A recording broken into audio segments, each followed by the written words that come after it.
Alright, so this is my response to the video I just watched called Atheist Elitism.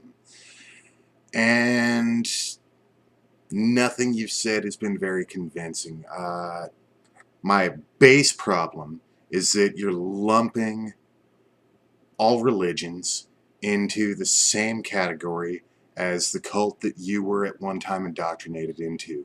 That is a gross oversimplification. Uh, My other huge issue is that you're assuming nobody who's come to an ultimately religious point of view in their lives has gone through the same sort of self-analysis and analysis of life that you've gone through.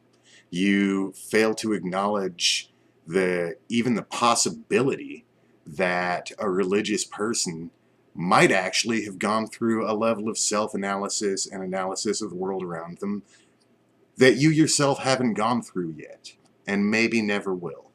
A lot of atheists assume that people who don't agree with them must be ignorant of the basic tenets of science, and that's simply not true. I mean, plenty of theistic people could have been way into science, found the Heisenberg uncertainty principle, got into some form of constructionism, and that led them to have a more open-minded view on things. That's not me. But there's a possibility there, something that you don't seem to have considered. You also don't seem to have considered that many forms of religiosity are not dependent on membership in an organization or biting off on what somebody else is telling you to believe. Some free-thinking, highly intelligent people come to hold religious beliefs not because they were told to believe it, not because they were intimidated into believing it by fear of some terrible afterlife, but because they either came across data that they found provocative or possibly had an experience or a series of experiences that led them to seek out sorts of knowledge that you have never decided to seek out, or maybe sought out but never found. I'm not going to try and convert you away from atheism. I don't care if you're an atheist. But I've had this problem in my life because I live in an area where there are a lot of atheists, a lot of other educated people, and as soon as I mention the fact that I'm not an atheist, I don't even have to go into my particular perspective on the matter. I almost every time get this kind of rolling of the eyes, and mentally I've just been put 5 steps beneath them as far as intelligence or education are concerned, without them even bothering to engage in a conversation on the matter. That's rank amateur arrogance. Now, again, I'm not trying to convert anybody. I don't have a cult to convert them to.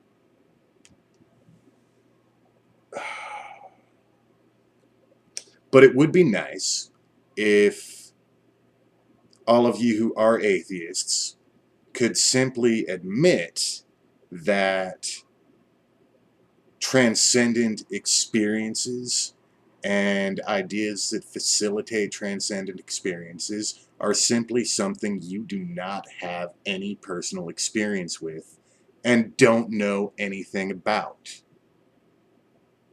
When you assume that your scientific knowledge radically exceeds mine, if you've got at least a bachelor's degree in a hard scientific field, I'm going to go ahead and give it to you. You probably have more detailed knowledge of specific chemical concepts or of, specific equations governing the movement of subatomic particles or whatever your area of specialization is.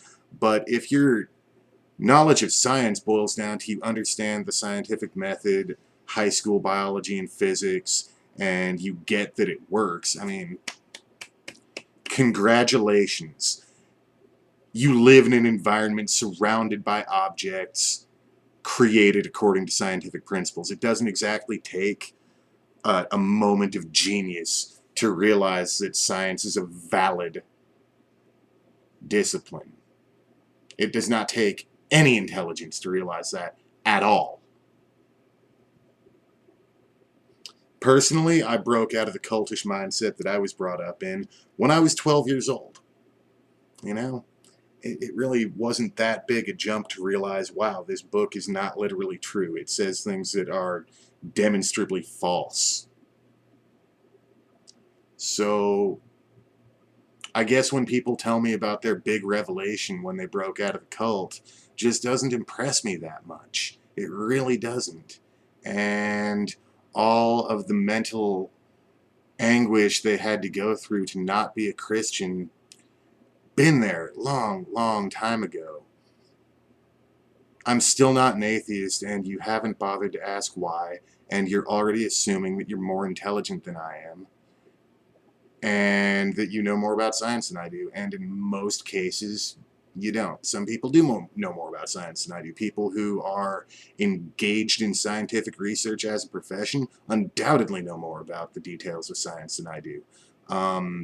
If your IQ is over 148, then technically you are smarter than me. I guess I just kind of hate the pretension that assumes you already know the full spectrum of my mind without bothering to engage in the conversation. And the fact that you are okay with that, man, that makes me lose a lot of respect for you. Sorry.